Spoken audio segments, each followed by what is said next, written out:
Hello students, welcome. आज हमारा topic है एरोमेटिसिटी और ये हमने पिछले क्लास में जस्ट स्टार्ट भी किया था। ओके, एरोमेटिसिटी मतलब एरोमेटिक कंपाउंड्स में प्रॉपर्टी होती है जिसको हम एरोमेटिसिटी कहते हैं।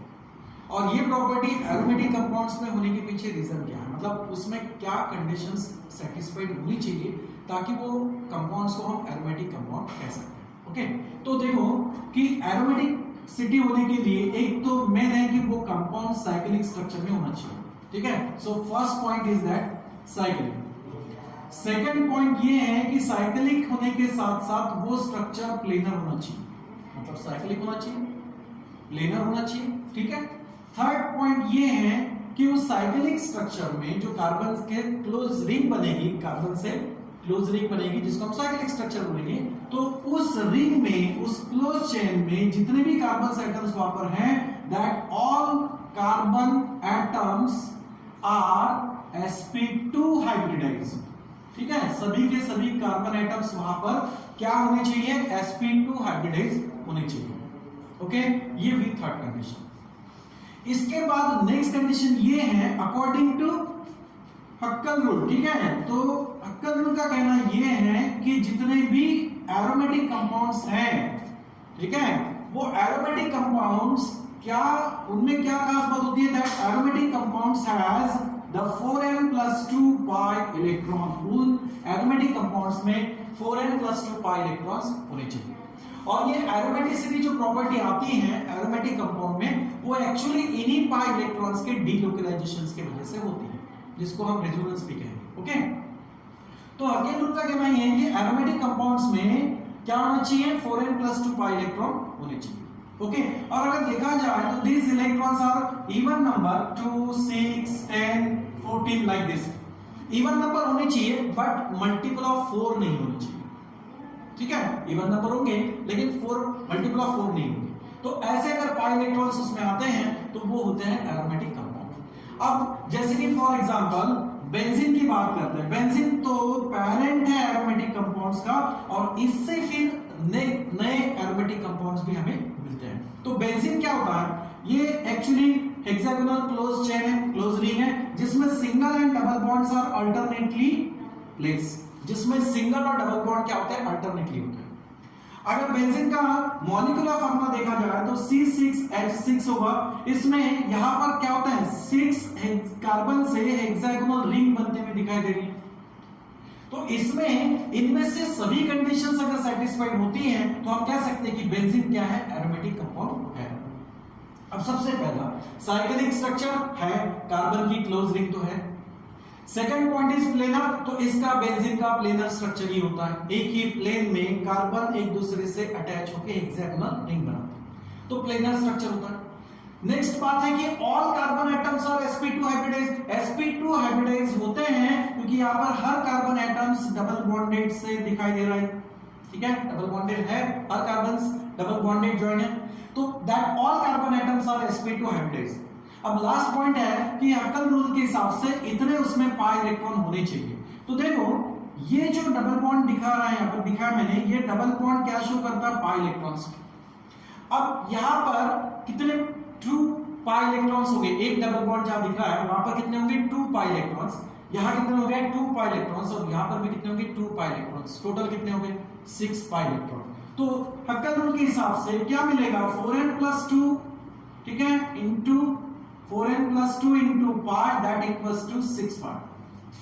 तो क्या मिलेगा रिजल्ट, देखो 4n+2 equals to 6, then 4n equals to 2 minus करोगे क्या आएगा answer 4, and then n equals to 1। ये जो n है इसमें n इंटीजर आना चाहिए। ठीक है, where n is an integer, that's 0 1 2 3 like this.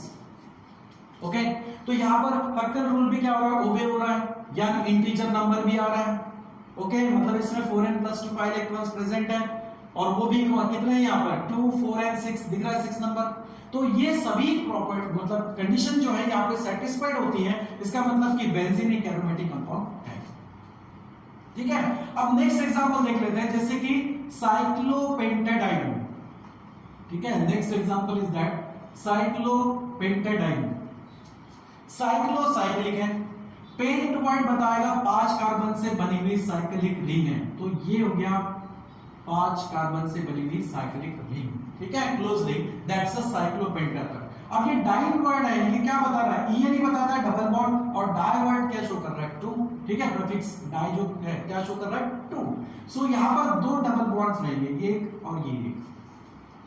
अब ये कंपाउंड साइक्लोपेंटेडाइन ये है एरोमेटिक कंपाउंड है या नहीं है, इसमें एरोमेटिसिटी है या नहीं है, अगर वो हमें चेक आउट करना है तो इन कंडीशंस को देखेंगे कि भाई कौन कौन सी कंडीशंस यहां पर सैटिस्फाइड होती हैं। साइक्लिक है, दिख रहा है साइक्लिक स्ट्रक्चर, प्लेनर भी है बेंजीन जैसा, यहां पर प्लेनर स्ट्रक्चर भी है। नेक्स्ट कंडीशन है all carbon atoms are sp2 hybridised. अब देखो ये कार्बन और यहां का कार्बन और यहां का कार्बन, ये 4 कार्बन तो दिख रहे हैं कि जिनमें डबल बॉन्ड है, यानी ये sp2 हाइब्रिडाइज होंगे, लेकिन यहां पर अगर देखा जाए तो ये कार्बन जो है ये sp2 हाइब्रिडाइज नहीं होता, इट्स sp3 हाइब्रिडाइज। अगर मान लो यहां पर कार्बन है तो ये कितने हो गए 2 सिंगल बॉन्ड, अभी भी इसको 2 बॉन्ड बनाने हैं तो इसके पास हाइड्रोजन कितने हो सकते हैं 2 CH2, लेकिन यहां देखो यहां पर कार्बन अगर है और 3 बॉन्ड ऑलरेडी बन चुके हैं तो यहां पर सिर्फ एक ही हाइड्रोजन रखेंगे बैलेंस मैच करने के लिए, यहां पर भी CH, यहां पर भी CH और यहां पर भी CH, लेकिन यहां क्या दिख रहा है आपको CH2 मिथिलीन ग्रुप दिखाई दे रहा है, सिंगल बॉन्डेड है, ठीक है। तो सिंगल बॉन्ड जब कार्बन बनाता है, जैसे कि हमने CH4 का स्ट्रक्चर देखा था, बराबर, CH4 मीथेन मॉलिक्यूल, वहां पर कार्बन क्या होता है sp3 हाइब्रिडाइज होता है, तो ऐसा यहां पर दिख रहा है, तो ये कार्बन क्या होगा, ये कार्बन एक्चुअली यहां पर sp3 हाइब्रिडाइज है,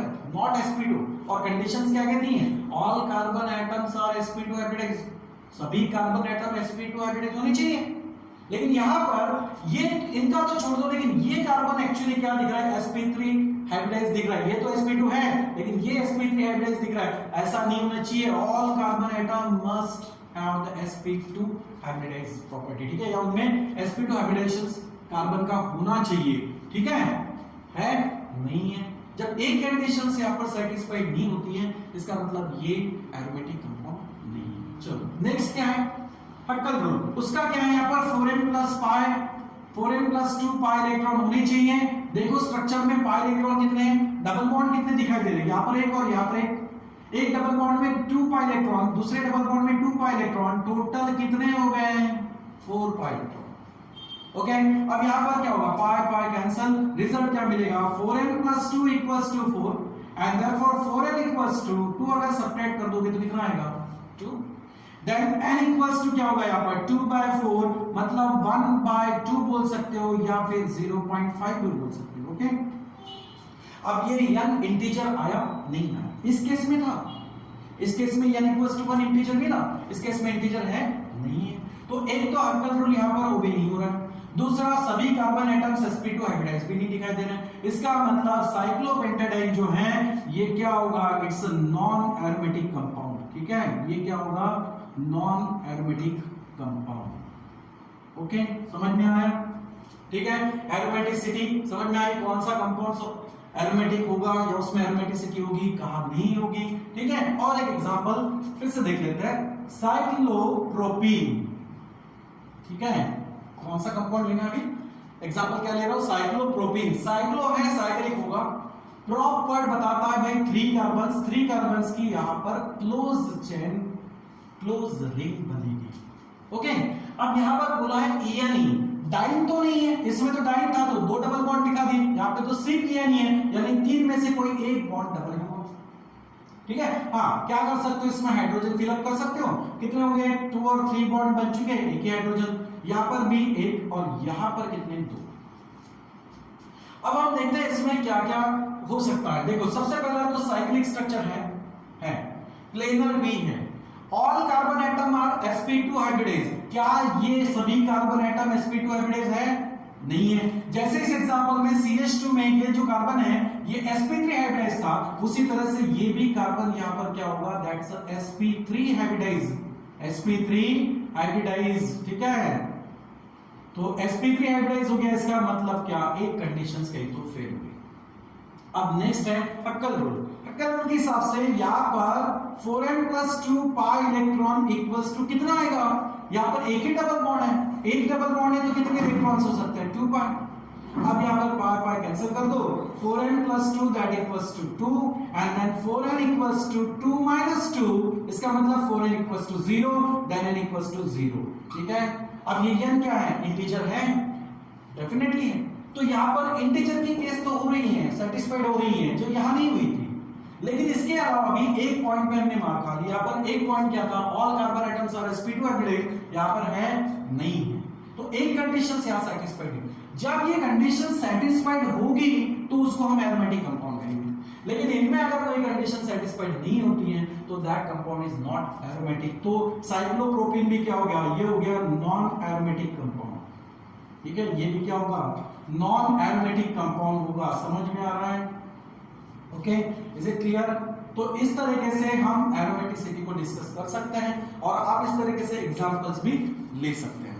ओके, समझ में आया? चलो इसके बाद क्या करेंगे हम, हमारा नेक्स्ट पार्ट अब ये है कि यहाँ पर हम बेंजीन और बेंजीन्स की डेरिवेटिव होने के बाद जो कंपाउंड्स मिलेंगे उनके नॉमेनक्लेचर के बारे में पढ़ेंगे। और जैसे वो नॉमेनक्लेचर पार्ट हमारा खत्म होता है हम फिर अपने एलिमेंट्स के सिलेबस की तरफ चलेंगे। ठीक है, चलो, थैंक यू वेरी मच।